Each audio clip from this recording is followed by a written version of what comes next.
So the Control Forge has this really great manual, really outstanding piece of technical writing. But if you haven't seen the Control Forge in action, then it can be a little bit impenetrable. So what I'm going to try to do here is just a quick informal and cursory overview so that you can see how the Control Forge is operated and get a sense of what it can do, and maybe make that manual a little more approachable. So the Control Forge, it's a generator for arbitrarily fluctuating CV. It plays in the same general space as the verbose multistage and the Buchla Marf, but it goes way beyond those, at least in enough ways that it arguably is kind of out in a class by itself. And it goes about what it does in a very different way. In terms of its operation, it's a bit closer to the ER101 or maybe the Buchla 251E in that this interface is essentially a window for managing many parameters of a single step or stage in a sequence, rather than encapsulating the entire sequence at once, which is what all those sliders do in, say, the verbose multistage. It might be helpful to think of the Control Forge as the most elaborate envelope generator ever created. This panel is certainly daunting, at least initially, but that's really just the side effect of the fact that pretty much everything is available right here on the surface. There's essentially no menu diving, and each one of these buttons is doing double duty for two different modes. There's a play mode and a program mode. And the play mode, all the stuff in blue, those are all real-time performance features. The stuff in black is for the program mode, and we're going to focus on the program mode in this demo because that's where you set everything up. So with the Control Forge, you're basically working on a sequence of 8 stages. In Control Forge parlance, a sequence is a preset. Presets are what you create in Control Forge. You create them, you save them. You can save hundreds of them inside of a Control Forge. You can load them and modify them and play them and sequence them and do all of this stuff with them, but at the core is a preset is the parameters that define each of these 8 stages. Now these are stages, not steps. Again, you want to think of Control Forge a bit more like an ADSR than a step sequencer.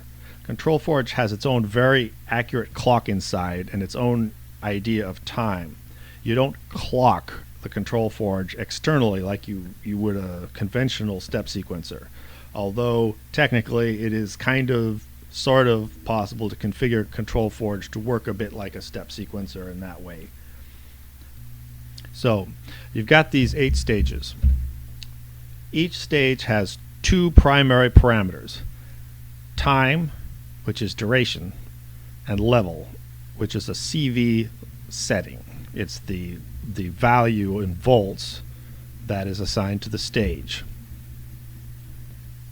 You can set the values for duration and level with these 2 knobs for each stage, and it's a bit like manipulating the sliders on, say, the verbose multistage. So for stage 1, I can set the time by simply adjusting this knob, and you'll see in the display the value.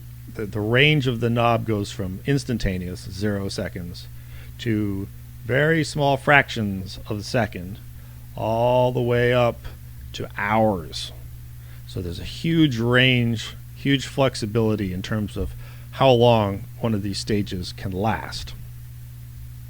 So I'm going to set this to, I don't know, around 4.5 seconds, just arbitrarily. You can set the level for stage 1 with the other knob, and by simply turning that knob, I will set its level. Its range goes between -5 volts and +5 volts.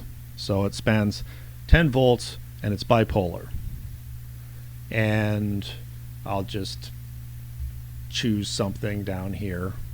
And so we've now set a duration and a target CV for this stage. Now I can go through and set duration and the CV level for the rest of these very easily. For example, if I just tap on the second stage, I can set its level to something, and the third stage I'll just adjust its level down here, and then the fourth stage up there, down here. I'm just fluctuating back and forth because I want this to be a very obvious example. So we've set varying levels for each one of these stages. Now let's set some more durations. So this stage is currently set to 4.5 seconds. This one's, let's set it down to about a little under a second. We'll make the third stage 3 seconds long. The fourth stage, we'll do a couple of fairly short ones here. And then set this one to 3 seconds, and this guy can stay at half a second. All right, so we've set durations and levels for each of those. So let's hear it do something. So I've got the output here running to the 1 volt per octave of an oscillator, which I will bring up. Just helps illustrate what's going on here. And I'm going to trigger Control Forge manually in this case by just punching this manual gate button. All right, now we're hearing the CV level drop, and it's affecting the pitch. And it's working its way through each of the stages that I have configured until it hits the end, and then it's stopping. I'm going to trigger it again. We look at the display here, and I'll switch over to play mode because it makes some of these elements a little larger. Across the top of the screen, you're seeing the fluctuating CV value from -5 volts to +5 volts. And right below it, you're seeing a timeline with another yellow marker that's moving its way from left to right as it works its way through the different stages.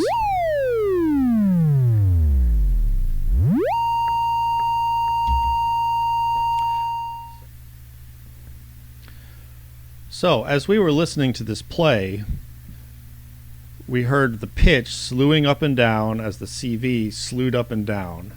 And it was doing, that slew was linear, and that's the default behavior of Control Forge. But Control Forge can do a lot more than just linear transitions. So let's take a look at that parameter. If I choose a stage and tap the transition shape, I can change the linearity of the animation of the CV value. So here's the default. As I start turning the knob, we get into some exponential effects. So if I trigger it, it's now an exponential change all within the first stage. But there are all sorts of crazy shapes in here. So for example, if I keep going through all of these, we get to some that actually fluctuate back and forth. So if I trigger this, you're going to hear the pitch drop, go back up, and then continue down. Going down, up, down, to hit the target voltage before proceeding with the rest of the sequence. And there are all kinds of other ones, like this one here, the zigzag, sounds totally different. Here it's working its way down, back and forth between two values until it hits the target voltage, and then it continues with the sequence. Here's another crazy one where it's vibrating back and forth between values that get closer and closer and then go back apart before finally converging on the target CV value. Here's some that use stochastic noise, so you can hear it vibrating its way down to the target voltage before the stage completes and the sequence continues. So we can go through here and we can choose all kinds of different shapes. for these different stages. Some of them are really just super noisy. And when we play it, the CV is going to do all kinds of dancing that would be extremely difficult to accomplish with any tools other than Control Forge. There we go. Now there's an additional feature that's kind of interesting with these transitions. I'm going to go back to the first stage, and I'm going to keep going a little bit further. And this is the CV pass-through. And there are a few of them here, but I'm going to choose CV1 for the first stage. What that allows me to do is to bring some CV in, and I'm going to put it into CV1, which is what I configured it to. This is a signal from the woggle bug. It's just fluctuating, woggling CV values. So now when I hit the gate to launch the sequence, the first thing you're going to hear is you're going to hear the woggle bug, because the CV is passing through in stage 1. And when stage 1 completes, then the rest of these stages will proceed as they've been configured. That's the woggle bug. And now the rest of the sequence is proceeding just as it was. So that gives you an idea of some of the flexibility built into this transition shape option that each one of your stages in your preset gets to have. So for each stage there's an optional jump mode. Usually the jump mode is a decision point at the end of the stage, but not always.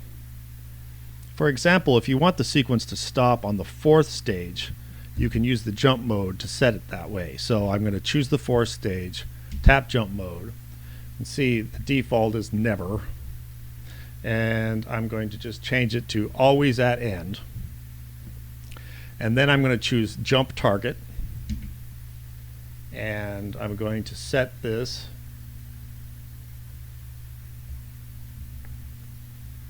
to stopped. Now when I trigger the sequence, you're going to see the sequence starts with the first segment as always, makes its way through, runs through the 4th segment, and simply stops. But there are all kinds of other things we can do here too. For example, instead of stopping, I could have it jump to a different segment. So I could have it go from the 4th segment straight to, say, the 7th segment. Here we go. Segment 1 is going, and 2, 3, 4, then jump to 7th, skipping 5 and 6. If, for example, we set the jump target to segment 1, we've now created an LFO, because it's going to run through these segments, and it's just going to start again at the beginning and keep going endlessly.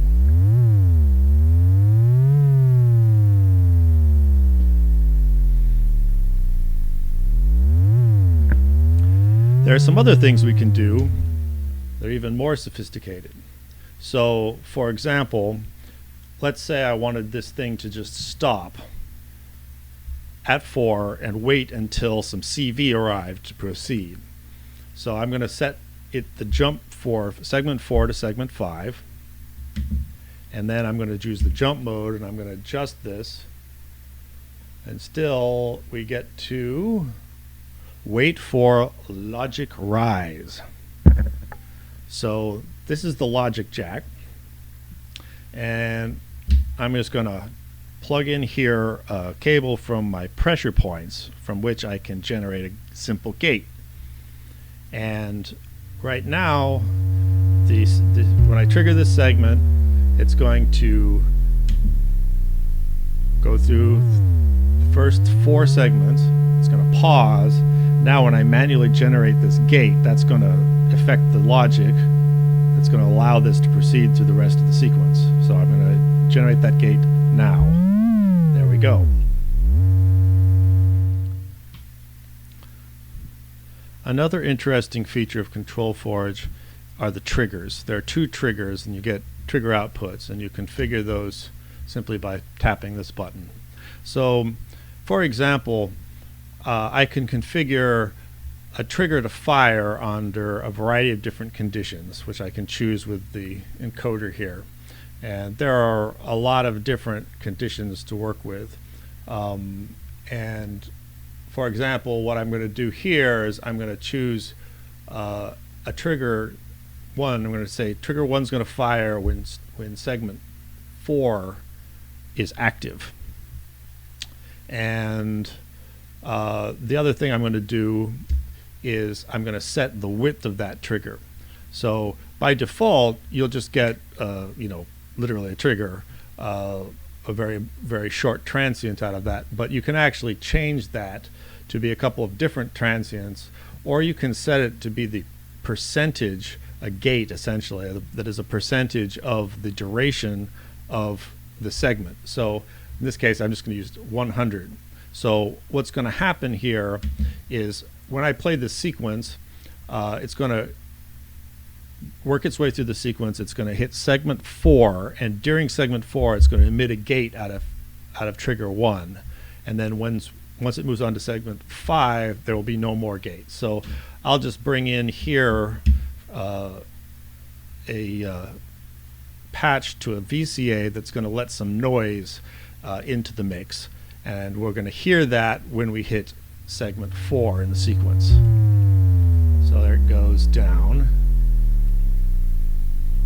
All right, here comes 4, and then up we go. So during segment 4, we got a gate out of trigger 1, and we could hear that noise.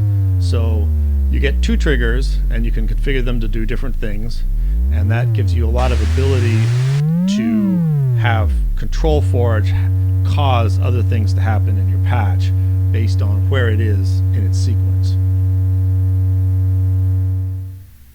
Once you go through the motions with Control Forge a couple of times, it actually becomes pretty easy to operate. In fact, my impression is that Control Forge is much more challenging to employ than it is to operate. This is not really an instant gratification module. You really do have to put some deliberate thought into what you're trying to do. You have to program it, and Control Forge can definitely force you to think differently, particularly if you want to coordinate its internal sense of time with other things that are going on in your patch. Perhaps if Control Forge has a weakness, it's that it doesn't really offer much in terms of low-hanging fruit. If you are really into glitchy effects, it's very easy to make glitchy stuff happen using Control Forge out of the box. But in terms of really getting in there and bending it to your will, it's a bit of an all or nothing commitment. As they say, with great power comes great responsibility. Again, luckily the manual for this is really awesome, and hopefully you found this little tour to be helpful. Cheers.